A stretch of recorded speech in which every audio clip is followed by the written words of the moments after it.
So we don't look at the issue as good emotions or bad emotions, but only emotions that are appropriate and contemporaneous to the current situation. Give us examples of what we would classically call a good emotion and the outcome in terms of its physiological effect on the body versus a negative one, so we're really clear on what you're talking about here. Sure. We might call happiness and joy a good emotion. We might call fear and anger a bad emotion. But you have to look at the context. So if you're walking down the street and all of a sudden you realize that a tiger is chasing you, stalking you, stalking you, joy and happiness are not the appropriate emotion. They're going to get you in trouble. The appropriate emotion is fear and anger, so that you'll either flee or you'll fight. And so the issue is really whether emotions are appropriate to the situation or inappropriate to the situation. And the term that we use to talk about emotions that are not appropriate to the situation is pathophysiologically anchored emotional tone. Tell us what that means. Well, what that means is that the person, the subject, is stuck in a particular emotional milieu. So, for instance, we see this sometimes in traffic. Somebody honks and another driver gets upset and flies into a rage, and we see people that find themselves continuously in a state of fear or anxiety. Those are pathophysiologically anchored emotions.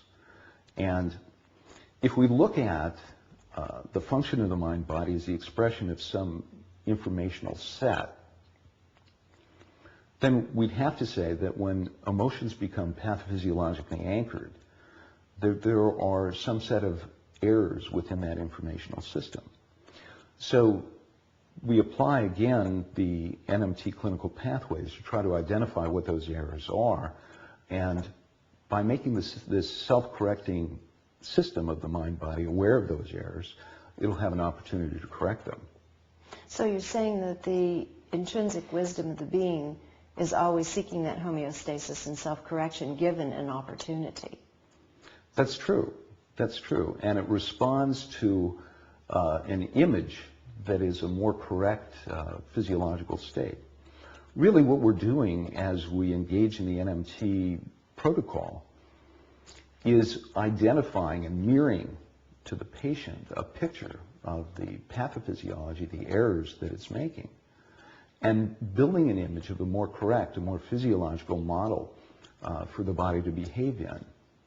And when the intelligence of the mind-body recognizes that more correct physiological state, it mirrors that, it mimics that, and switches into a more physiological process and heals itself. Yeah, because even when we're doing dysfunctional things, I mean, some of it's just sheer habitual, but even in that, when we initially, say we decide to drink a cup of coffee because we're exhausted, or drink a glass of wine because we're feeling a little blue and want to mellow out, or whatever, all of those are, even so, the body and the brain are trying and attempting in some way to correct something even at that point. Or we wouldn't initially even reach for that, unless it's just sheer peer pressure, your first cigarette, say. Right, right. So given the chance to do it in a more holistic manner, the body, the being, is thrilled to be able to be guided back to its own balance then, right? Well, that's right. And really within nature, systems are self-organizing.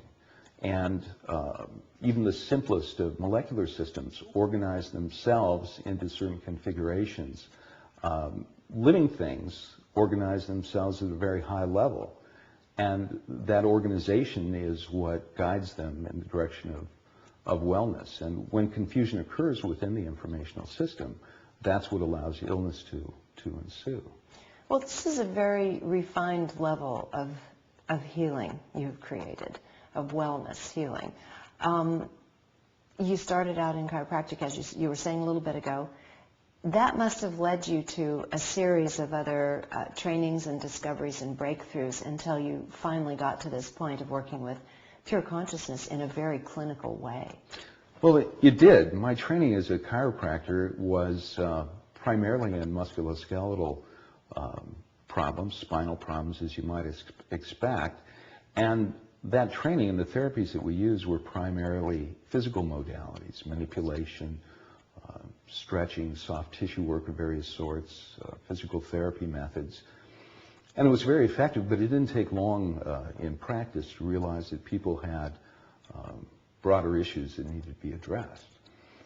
So I began studying with practitioners like Debbie Nambudrabad, who teaches NAET, Victor Frank, who developed TBM.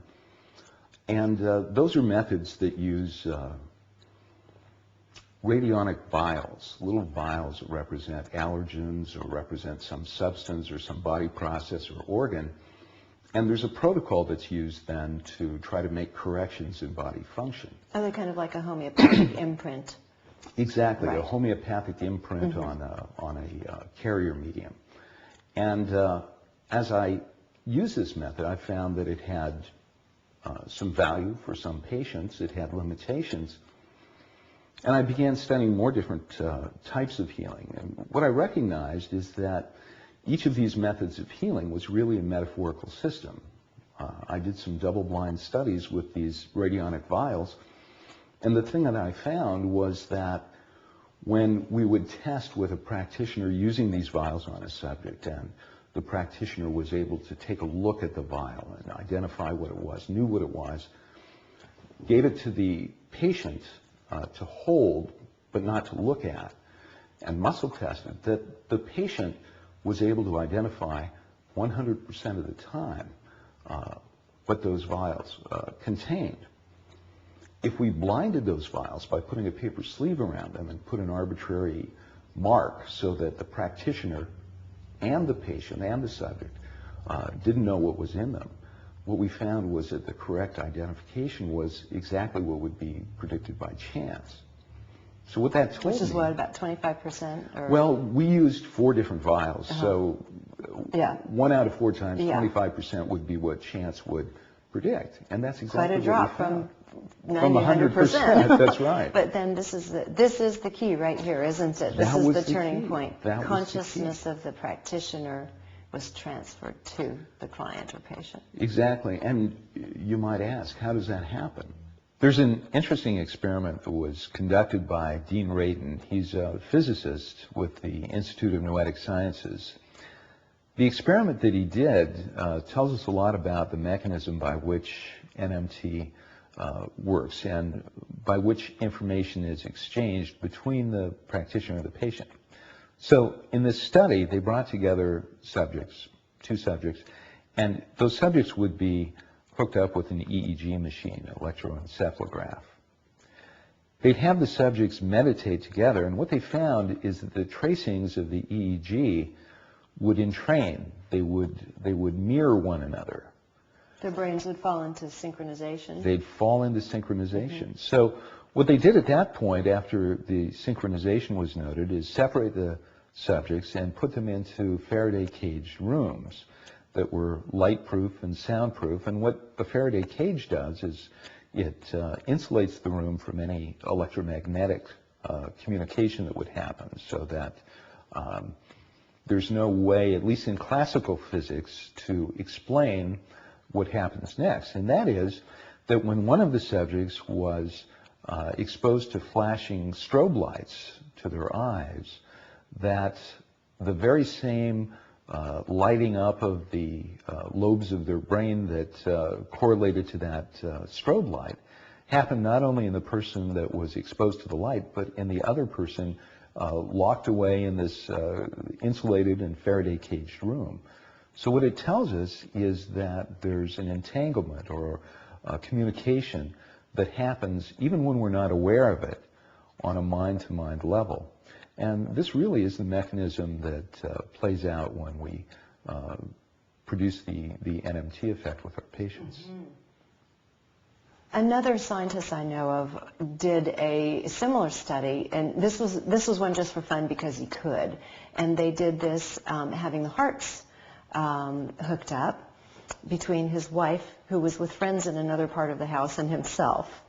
She was busy doing what she was doing, not knowing what was going to be going on. He was